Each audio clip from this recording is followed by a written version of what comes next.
What's up, guys, gals, and non-binary pals? My name's Naomi. Welcome to House of Miscellania. It is Christmas Day for those who celebrate.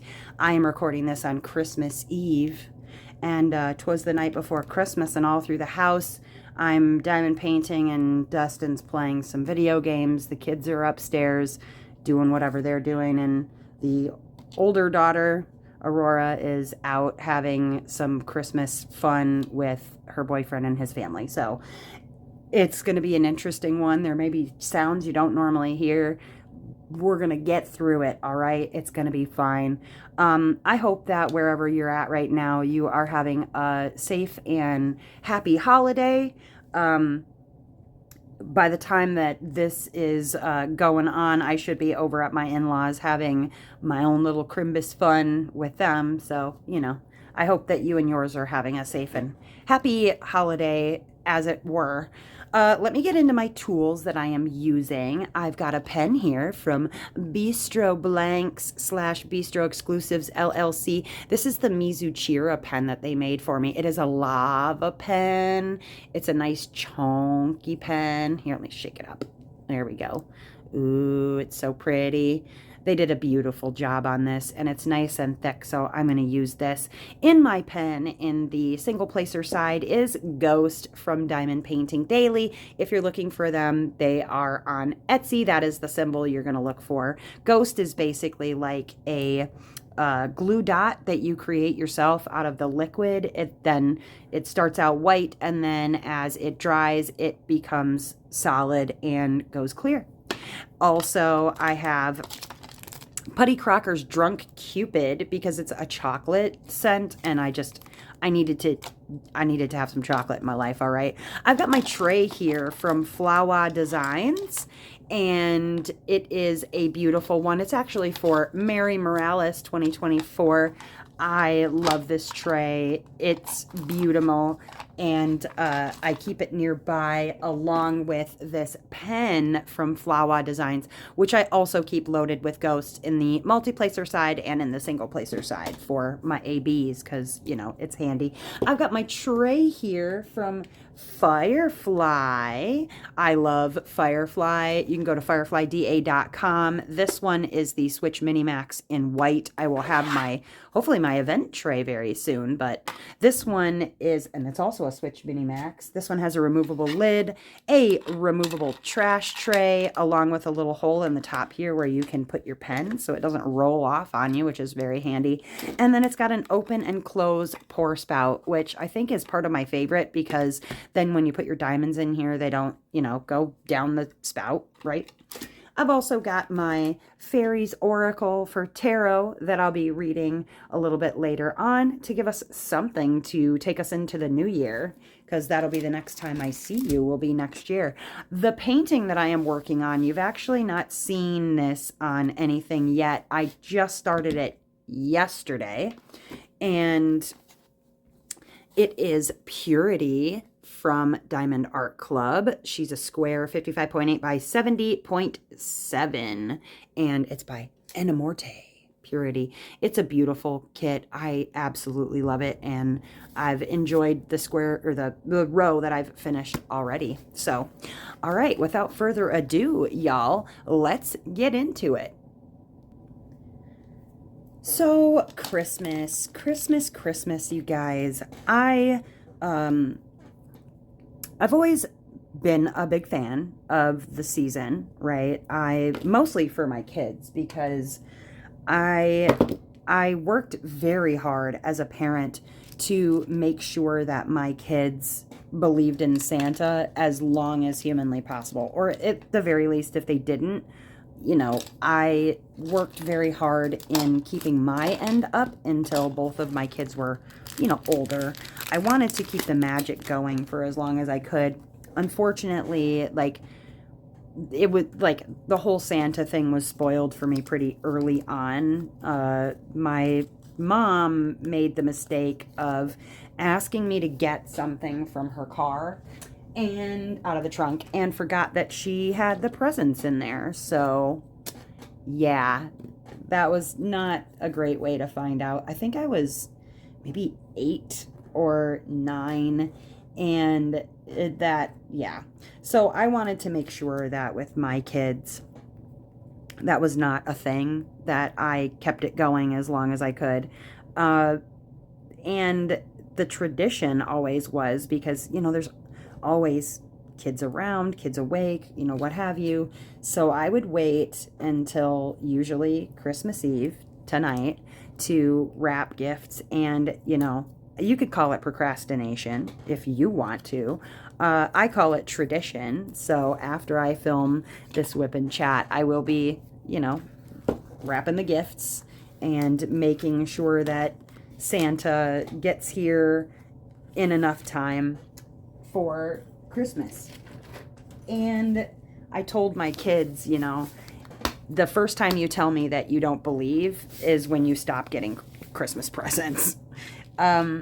It's tricky because I was not raised a Christian child. I believe I've talked about that.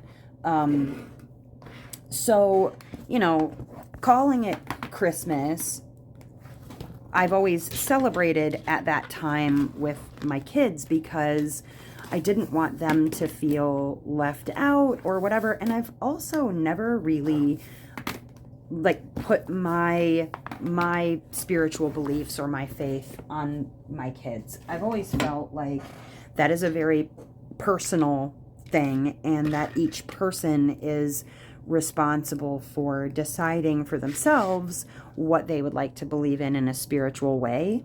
And so it was always easiest to celebrate the holiday at the same time everybody else would, because I didn't want my kids ever to feel left out or whatever. So, even though I celebrate Yule, the winter solstice, we also have always done the Christmas thing. And traditions, they're important. And our tradition it's tricky because, my kids, like I did, sort of come from a different kind of family, wherein my oldest, I divorced her dad when she was young, and so she's always had her feet in two worlds, kind of like I did when I was younger. And then my younger, he has, his dad is still here, that's Dustin, and we celebrate with his parents. My mom's been gone for about 5 years now, and going on 6 almost. And so as far as my family, we don't do the celebrating together thing anymore. It was something that sort of was kept alive for my mom when my mom was alive, and now that I don't have to kind of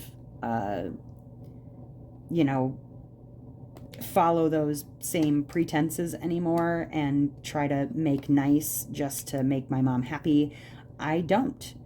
And I think I've talked about that in other WIP and chats, that it's a choice that every person kind of has to make for themselves on how much you feel like tolerating for the holiday season, and it's up to you whether or not that's too much for you or whatever. And I understand those people who kind of don't have a choice. You're doing it because you've got a parent who's living and feels very strongly about everybody being together for the holiday. I get it, I totally get it. But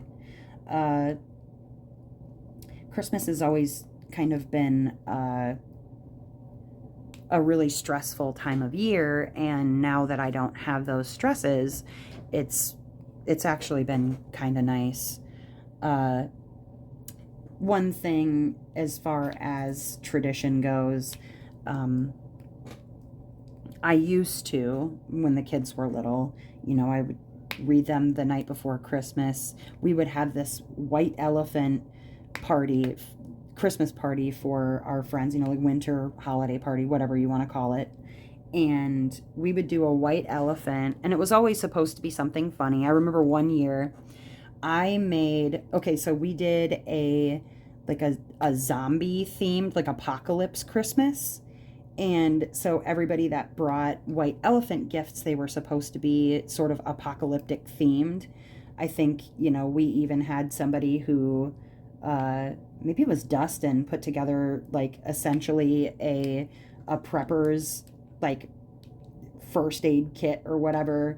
Was that you, Dustin, or was that Sarah had the military box, the ammo box? I think it was Sarah and Ryan that brought the ammo box. Sarah and Ryan brought the ammo box. It was a really great, I mean, like, as far as our white elephant Christmases go, it was honestly one of my very favorites because I made this meatloaf, okay, and I made a meat hand.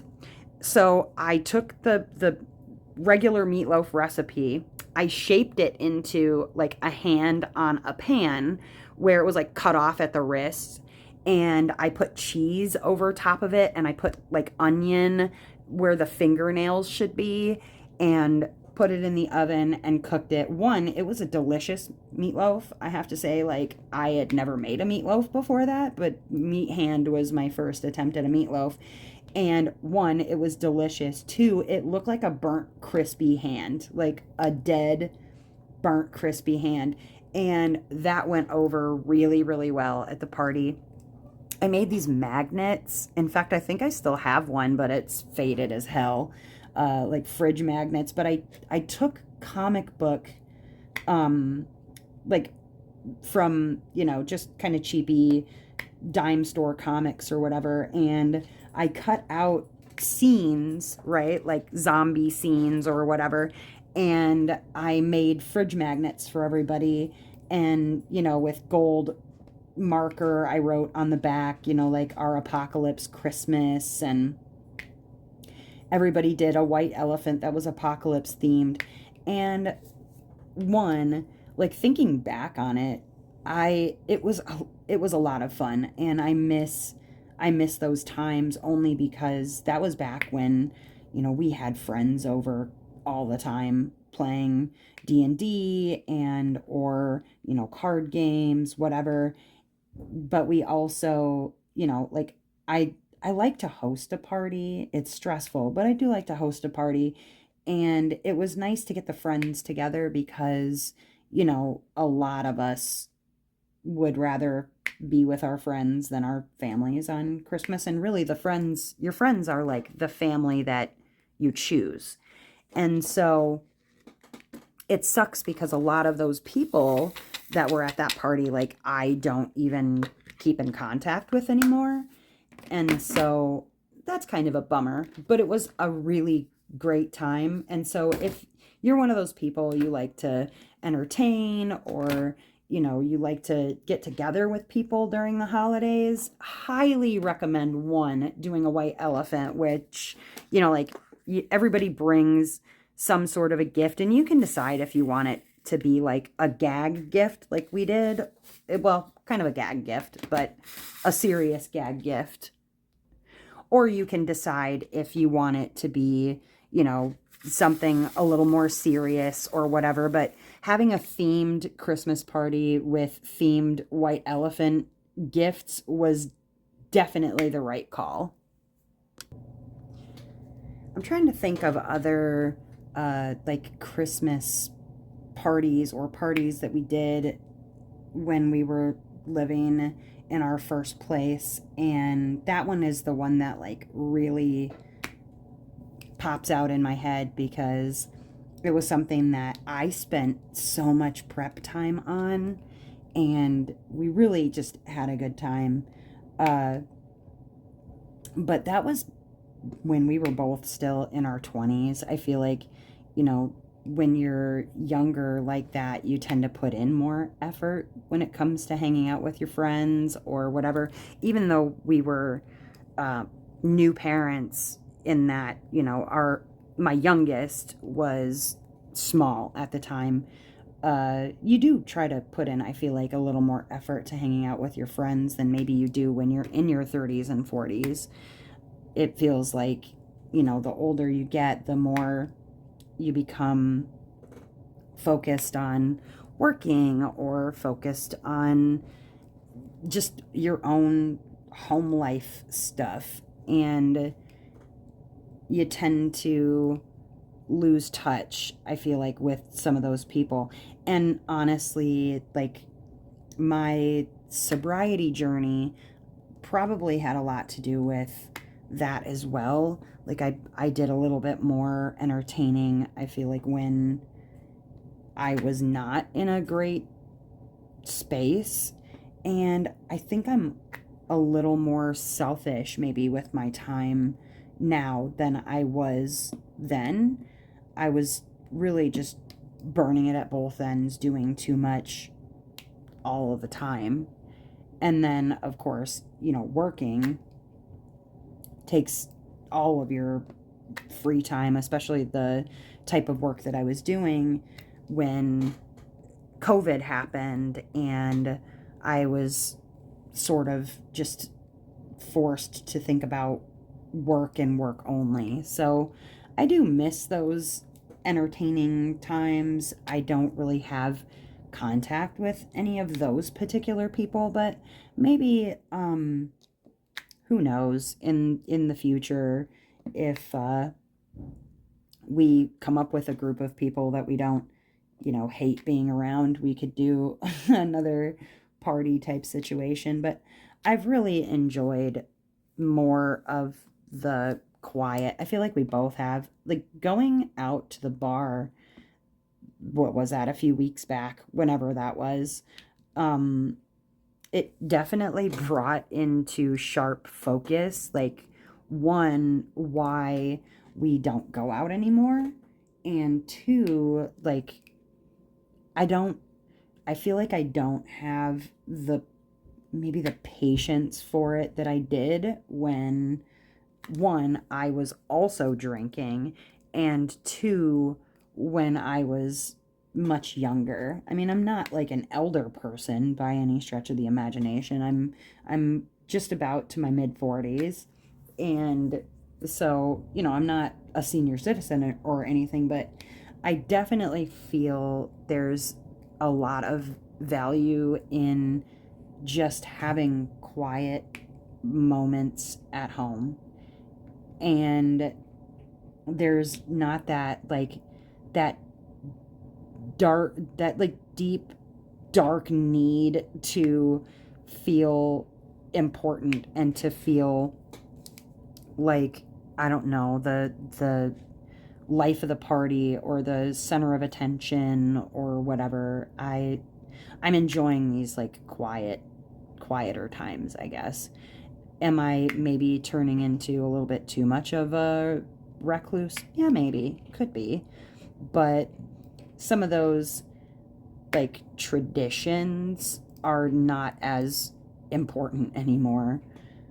One thing that I do every year, and we have since, I don't know, since we discovered that TBS, the TV station, cable station, played A Christmas Story, like 24-hour loop on Christmas Day.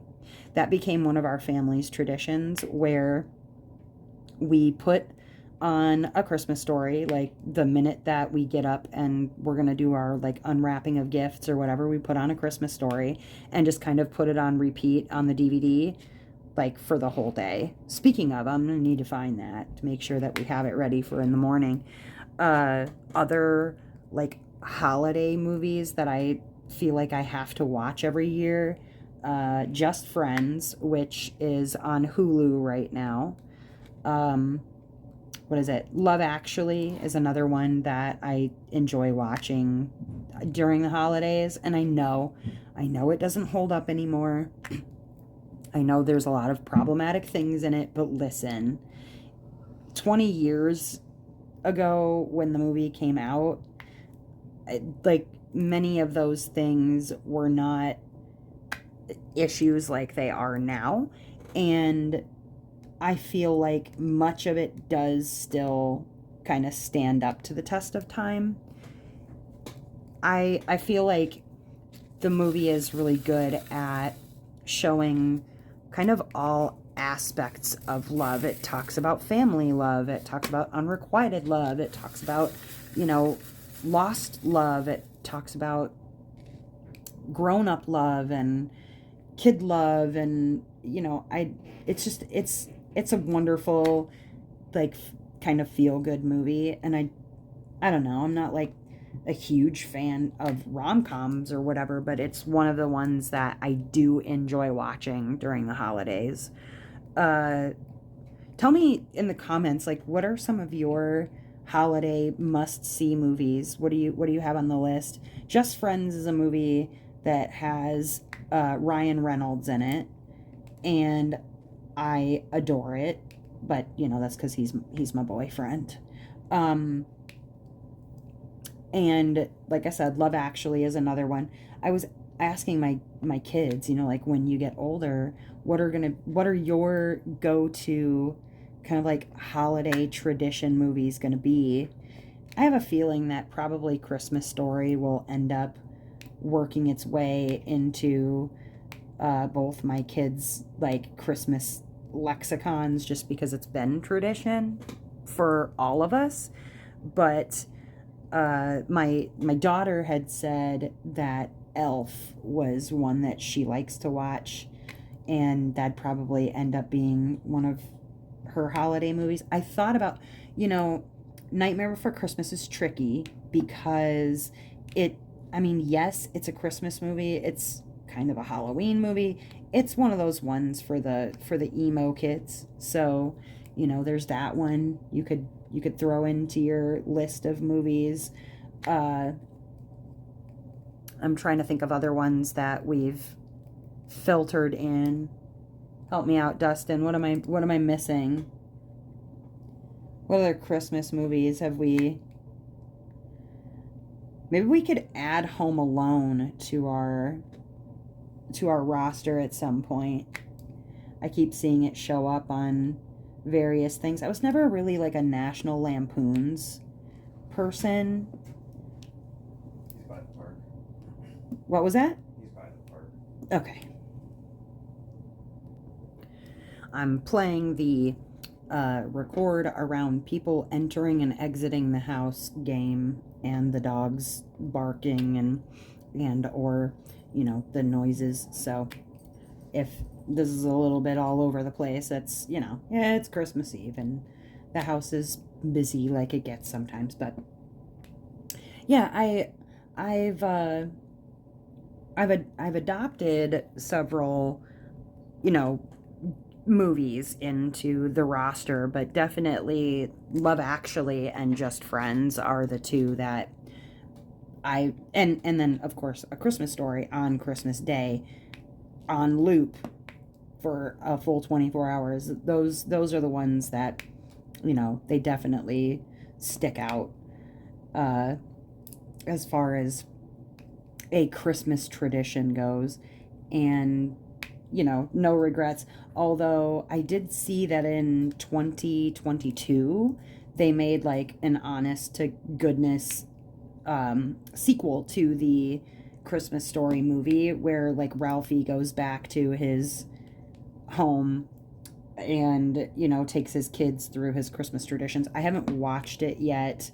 I don't know how to feel about that. There was another sequel that came out, I don't remember when that was, maybe 2015.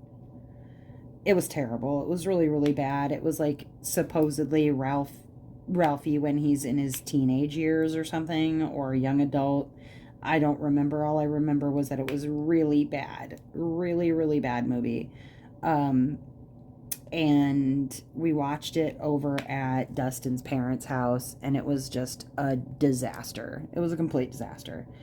And was really sad that I had watched it. And then like New Year's traditions, as far as like what we do around New Year's, it's funny because like Christmas time has always been tricky for me because my birthday is the beginning of December. So anytime that I receive Christmas presents, it's usually oh, here's your Christmas and birthday present or whatever. That's typical. That's happened since I was pretty young. But this particular month is kind of a mixed bag in that sort of way. Well, New Year's Eve, Dustin and I have pretty much always gone over to his parents' house and done something or other. Like, now that the kids are older and whatnot, we would go over and we would play poker and drink. We don't do that anymore. So, we'll play, now that the kids are older, we'll play Cards Against Humanity. And usually the kids will play along with his parents, or whoever happens to be there as a guest will also play. And that's been a lot of fun, making Cards Against Humanity kind of our like New Year's tradition. So this New Year's Eve we'll go over and we will end up playing Cards Against Humanity, I'm sure, and have a lot of really good laughs. Because as far as like in-laws go, yeah, any in-law can be kind of a pain in the buttocks, but I feel like, for all intents and purposes, I kind of won the in-law lottery. They're just really great people. They've got a great sense of humor, and they don't take life or really anything too seriously. I mean, there's a few things they take a little too seriously, but generally they're good-natured, fun in-laws to have. So I am very grateful for that. As for, plans for the upcoming year, I do have plans for the channel. I have plans for, my personal life and things like that. You will be seeing, before too long here, you'll be seeing a end of year review with all of the canvases that I've finished for this year, along with, some of my thoughts on them. Now, is it going to be basically just a post review for all of the canvases that I've already done, you've already seen?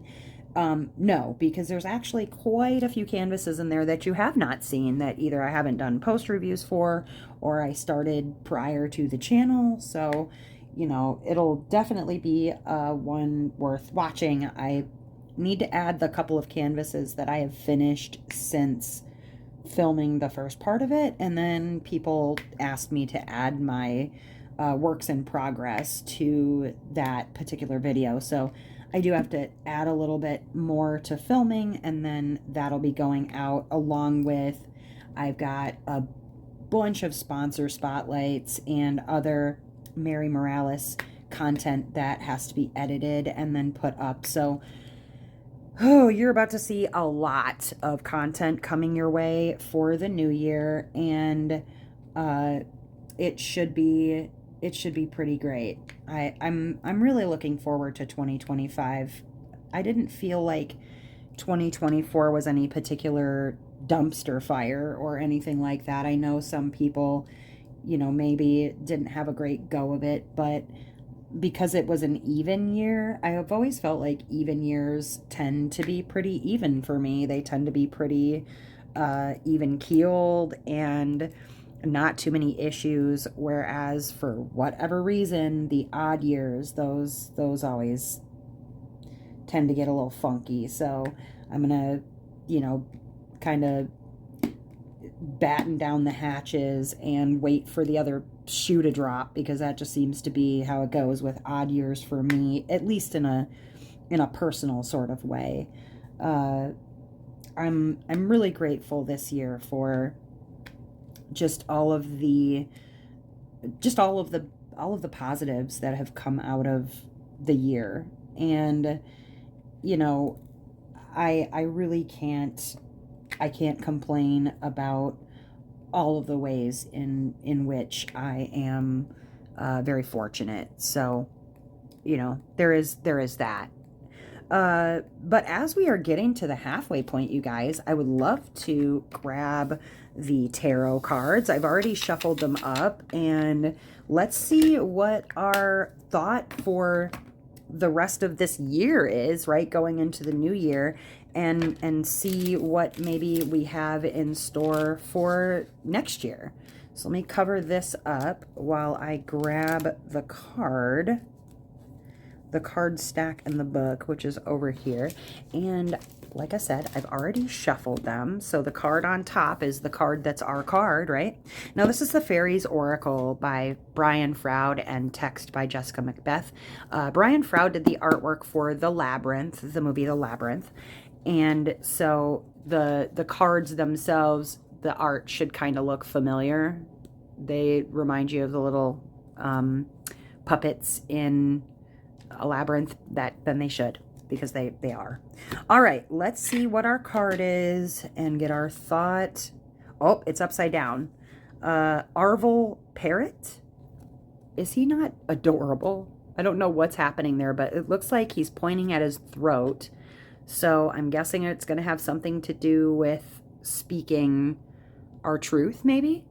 But Arvel Parrot, and he is in reverse or upside down. Card 50. Let's see what we got here. It's 30s. Keep going, keep it going. Arvel Parrot. Communication. Look at that, I was right, is the key word. Reversed. Communications are blocked. Messages may be going astray. Confusion is 70% likely and rising. Uh-oh. Double check whenever possible. If you just heard someone say something out of character, it may be well that you misheard or misunderstood. There may be missing email, post gone astray, or important words unsaid. Someone may have laryngitis, his throat blocked by unspoken words.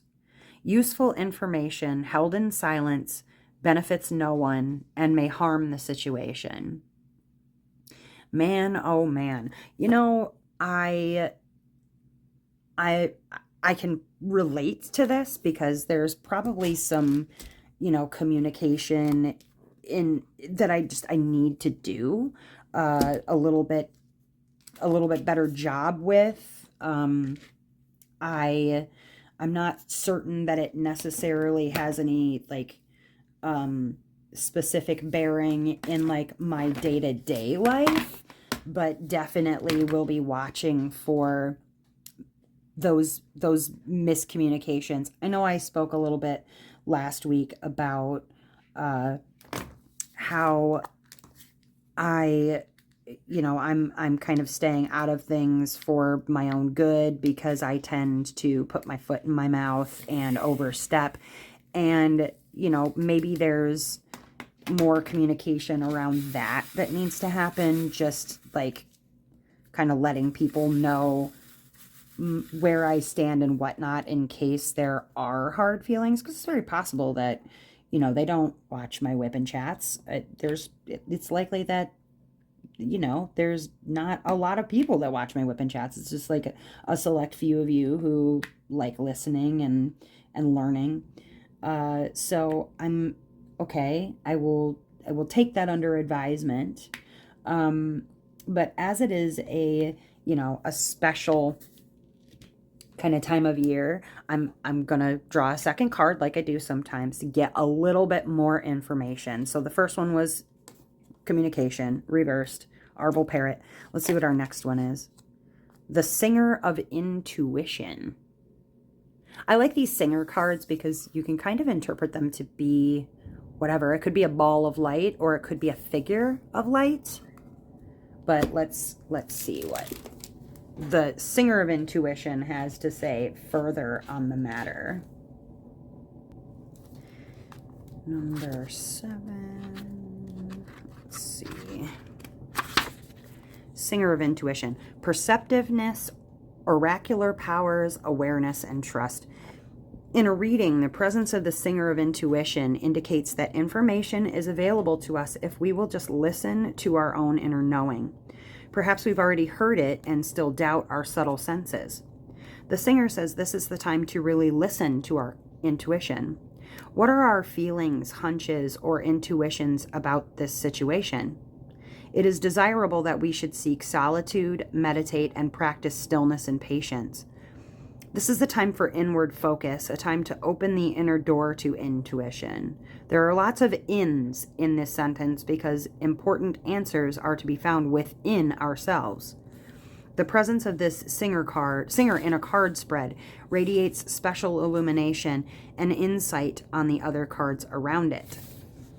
Okay, so communication and inward focus. And yeah, okay. So that's a very general read. It's a very general, like, generalities. Yeah, of course, it's good to do more listening than speaking. It's good to do more thinking than speaking.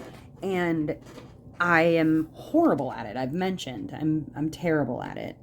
I feel like, you know, I can dish a lot of helpful information, but sometimes, like, communication is not my strong suit.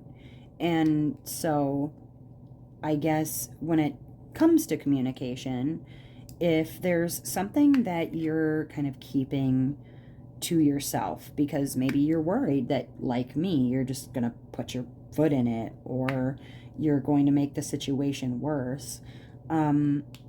If communication with another person, it just seems like kind of stifled and blocked, it's important, I feel like, for me especially, to, like, really take a beat. And I keep saying that. I say that a lot. Take a beat.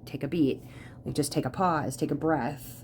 And that's the part that sometimes I'm bad at, especially, like, if Dustin and I are in some stupid argument or whatever, I tend to, before even thinking about what I'm about to say, I just say whatever is coming out of my mouth.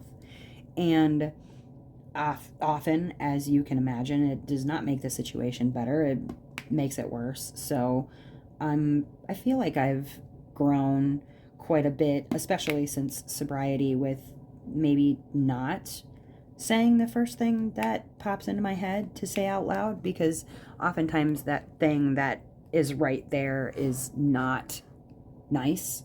It's not meant to be nice. Like, it's meant to wound. And so I feel like I've improved there. And I feel like whenever there are challenges in communication, that I try to view that challenge as an opportunity to, like, improve the relationship or the situation generally.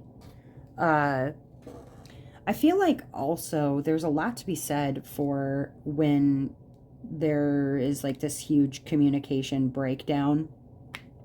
That part of my issue has always been in the respect that I feel like the other person is showing, and whether or not they seem receptive at all. And then I have to remember, okay, well, if I feel like they're not being receptive, am I being receptive? Like, am I listening actively to what they're saying, or am I just waiting for my turn to speak?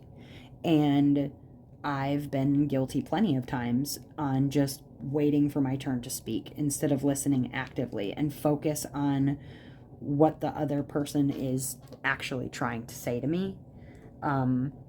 Like, avoiding distractions, because I feel like a lot of times a person is going to feel like you could give a crap about them if you're constantly looking at your phone. Or I've been guilty lately for wearing headphones. Like, I kind of tune into my own little universe, and then people will say things, and, I might take the headphone off of my one ear, but I probably don't remember what they said 2 minutes later. So I'm trying to be better about, like, take the headphones fully off of my head, like, give that person my attention, because I don't want to miss anything, you know what I mean? And I don't want them to feel like I wasn't actively trying to pay attention to what they were saying. I might not seem like it all the time, but I do try really hard to be better and to do better in my own communication. And then I feel like I also will attempt to, just to let the person know that they were heard, to kind of repeat what they said, paraphrase what they said, in my own words to confirm that I did hear that what they said and I understood it. One big thing with me, with my kids, is the interrupting. I'm trying really hard to be better at that, but just generally as a family, I feel like when we're talking to each other, we're really terrible about interrupting when there's some sort of a communication breakdown. Like, I think it's just more or less because we're a family of kind of neurodivergent people, and if we don't get our thoughts out, I feel like they get lost, and so we tend to interrupt each other a lot. So I'm trying to get better at that, right? And I also am trying to be better about asking questions, and I feel like there are some people that see questions with, like, when you ask questions, that it's some sort of a challenge to what they're saying. Like, there's a big difference between, saying, what exactly did you mean by that? And then saying, what do you mean by that? Same question, same words, just different intent. And so I'm also trying to be mindful of what the question that I'm asking sounds like, or to clarify that the question that I'm asking is genuinely for, like, further information on whatever the topic is that we're talking about, rather than this is me questioning you or questioning your judgment. I really just want to clarify understanding, and then, trying to relate back to them the important points that they were talking about so that they know we're on the same page, I guess. And then the one thing that I'm, like, horrible at is assumptions. And rather than trying to assume that I know what they mean, like, asking them what they mean. I've always been an assume the worst person. I've talked about that many a time, that I assume the worst. I might hope for the best, but I'm going to assume that the worst is what's happening because it's easier than, expecting the best and then being hugely disappointed when it's not. So I'm going to, not try and assume that I know what their intentions are. And instead of assuming their intent, I'm going to ask for maybe some more information or clarification on it. I know, like, the whole use I statements, that's been a thing for as long as anybody's had conflict, but it really is important that saying things like you always or you never, it's just going to continue a miscommunication instead of communicating what you're really trying to say, which is, instead of you never or you always, like, I feel when you, I want. And if you can kind of insert in there your I feel like doo-doo when you tell me that my pants are ugly and I want you to not do that anymore, right? If you can kind of insert your own bits in there. But it's also important to be really clear and to not use really vague language. Like, tell the person exactly what you're trying to say. Don't, like, be vague or whatever. And one thing that drives me nuts is, somebody's always going to ask you for some sort of, like, well, give me an example of when I blah, blah, blah, blah. I hate that, but I also ask for those things myself. So I'm going to try a little harder not to expect them to come up with, like, an instance right then on the spot. Like, maybe ask them, like, can you think on it and give me an example of when I do XYZ in, the near future, so that I can try to figure out what I might have been thinking or doing at that time and fix it or whatever. And then, they say that a person, like when you start, one, cursing, or two, yelling, that you've kind of already lost control of the situation. Well, cursing is like just in my general lexicon, so that doesn't so much apply to me, but definitely like the volume. I'm really trying to, when I'm having a disagreement, to not get louder, because at a certain point, getting louder isn't getting your point across, it's just getting louder. I'm trying to be better about that.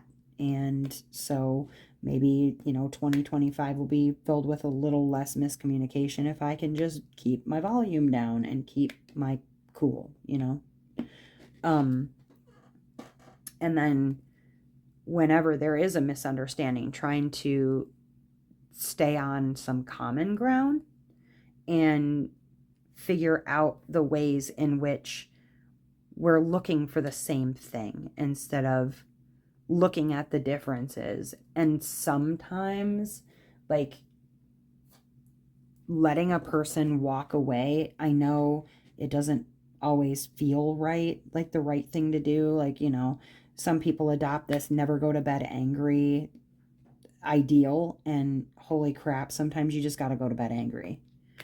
If a person is walking away from you and they need your space, like, let them take it, because you can make it a whole lot worse by chasing them down and trying to continue a fight or an argument or a disagreement, and now the person feels cornered, and it's not constructive. So letting a person take a break is really vital. And then, sometimes you're not going to agree with a person, and you just got to agree to disagree on a situation. And that's okay too. Like, I'm not always I'm not always going to be right. Maybe I'm right to myself. Like, I believe that I'm right, but what works for me might not work for every other person, or what have you. And then, body language has always been important to me too. When a person is standing there crossing their arms and rolling their eyes and huffing and puffing, like, I don't feel like the conversation is constructive. And so I might even say to the person, like, hey, I know you're saying you understand what I'm talking about, but like, your body language is really throwing me off. And maybe they don't even realize they're doing it. Usually they do, but sometimes maybe they don't. But, trying to watch for those like non-verbal cues as to whether a person is getting really agitated, it's helpful. There's also something to be said for like the right time and the right place for a discussion. Sometimes it's better just to go like, can we table this and maybe come back to it another time when you're a little bit more cooled off, I'm a little bit more cooled off, and maybe we're not so much making assumptions about what the other person is thinking or feeling. So there's something to be said for like right time, right place. Especially because it gives you a chance to kind of organize your thoughts before you have a conversation with somebody. Sometimes, like I said, taking that beat and that breath is just vital. And then maybe when you're kind of planning it out, think about how the person is going to react. If you sense an explosion is going to happen from something that you've said, maybe you don't say that, right? Because, unless the point is to piss the other person off, then, you could also just leave that out and not say whatever that was that you sense you're going to get an explosive reaction from, because you just might. I think also, and importantly, I don't have fights with a person in text. I would rather like say something and then, can we chat about this when you have a minute? Or can we chat when you have a minute, rather than saying what's on my mind, because they might construe something in text which I don't mean offensively at all. So using technology like mindfully and responsibly, because being ambiguous in a text message is also not a great thing. Like, if you're going to say to somebody, hey, when you have a minute, can we talk? You know that right that minute, their mind is spinning on ways that they must be in trouble with you. And so, be ready to have the conversation right then when you ask, because chances are good that person just wants to figure out what in the hell is going on rather than sitting and panicking on it all day. So, be prepared to start a conversation when you start that particular conversation. But I would not rely solely on text to have a conversation if you're having like issues with communications with somebody. Like, opt for a call or a face-to-face meeting, but make sure that you're at least confirming their understanding one way or the other that it should not be in a text message. And then obviously, if these issues that you're having with somebody, if you can't work them out for yourself, maybe you can find somebody to mediate it for you if that's worth the time and energy to you, if you're having a disagreement with somebody. But like, obviously a mediator is not going to be a fix-all or a band-aid, but like, failing all of that stuff, if you can't get it figured out between you and a mediator, maybe you need to bring in a professional. Or if this person is not worth bringing in a professional, then maybe it's like just best to like agree to disagree, leave well enough alone. Or maybe you don't have a relationship with that person anymore. It sucks when that happens, like when you gotta cut somebody out, but sometimes it's necessary for yours and their well-being. Or at the very least, like, take an agreed upon break from the person and come back when the two of you can actually have a civil, like, open-minded conversation.